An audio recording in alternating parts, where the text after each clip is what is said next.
ब्रेकनंतर बातमीपत्रामध्ये आपल्या सगळ्यांचं पुन्हा एकदा स्वागत। यानंतर या क्षणाची एक अतिशय महत्त्वाची बातमी। अहमदाबादमधील अपघातग्रस्त विमानाचा महत्त्वपूर्ण ब्लॅक बॉक्स मिळालाय। ब्लॅक बॉक्समध्ये दोन अतिशय महत्त्वाची उपकरणं असतात। पहिलं म्हणजे फ्लाइट डेटा रेकॉर्डर आणि दुसरं कॉकपिट व्हॉइस रेकॉर्डर। विमान कोसळेपर्यंत कॉकपिटमध्ये काय बोलणं सुरू होतं, वैमानिक आणि एटीएस मध्ये काय संभाषण झालं होतं, हे सगळं कॉकपिट व्हॉइस रेकॉर्डरमध्ये रेकॉर्ड होतं। त्याप्रमाणे टेक ऑफ पासून अपघातापर्यंत विमानातील विविध यंत्रणांची काय स्थिती होती, ते व्यवस्थित काम करत होतं का, हा सगळा डेटा फ्लाइट डेटा रेकॉर्डरमध्ये टिपला जात असतो। अपघात नेमका का झाला हे या दोन गोष्टींमधून कळू शकेल अशी तपास यंत्रणांना आशा आहे।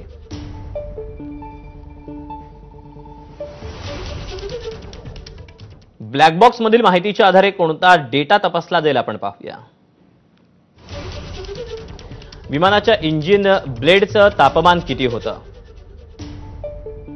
विमान जमिनीवर आदळण्याआधी इंजिन बंद की नंतर ते झालेलं होतं याची देखील माहिती घेतली जाईल।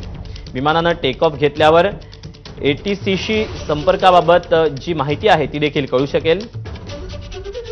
अपघाताआधी एटीसीला कोणता संदेश पाठवला, त्यावर काय उत्तर आलं, हे देखील तपासलं जाईल।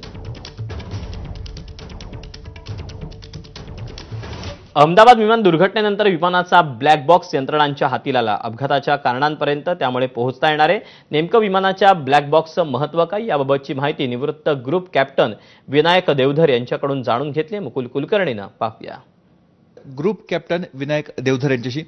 सर, बॉक्स तर सापडलेला आहे, परंतु आता साधारणतः किती कालावधीनंतर संपूर्ण माहिती आपल्याला कळू शकणार आहे? एक उदाहरण द्यायचं झालं तर एकच इंजिन आपण पकडलं तर त्या इंजिनाचं आरपीएम काय आहे, इंजिनमध्ये टेम्परेचर काय आहे, त्या ब्लेडचं टेम्परेचर काय आहे, अशा खूप अनेकविध गोष्टी असतात की ज्या या ब्लॅक बॉक्समध्ये रेकॉर्ड होत असतात आणि या रेकॉर्ड होतात एका चिपवरती आणि त्या कोडिंग करून त्या रेकॉर्ड होत असतात। त्यामुळे याला आपलं डिकोडिंग करावं लागतं त्याचं अनालिसिस करण्याकरता।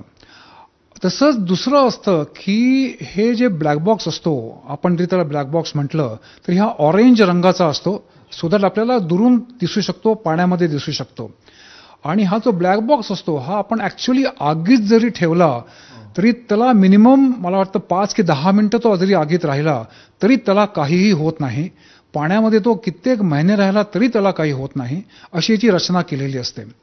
ही जी ऍक्सिडेंट इन्व्हेस्टिगेशन टीम असते, हे जेवढे काही पॉसिबल आपण त्याला सिनॅरिओ म्हणू शकतो, दृष्टिकोन म्हणू शकतो, ते पॉइंट लिहितात किंवा त्यांची नोंद करतात आणि मग प्रत्येक पॉइंटवरती चर्चा होते की हा पॉइंट खरोखरच योग्य आहे की हे शक्यच नाहीये, मग तो पॉइंट डिस्कार्ड केला जातो।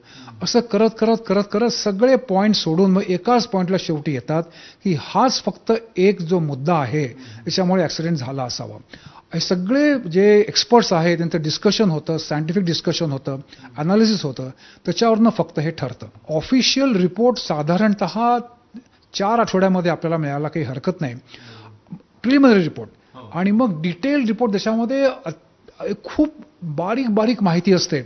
असा रिपोर्ट याला जवळपास 1 वर्षभर तरी लागेल, पण महिन्याभरामध्ये आपल्याला कळेल की विमानामध्ये ऍक्च्युअली काय झालं होतं। अहमदाबाद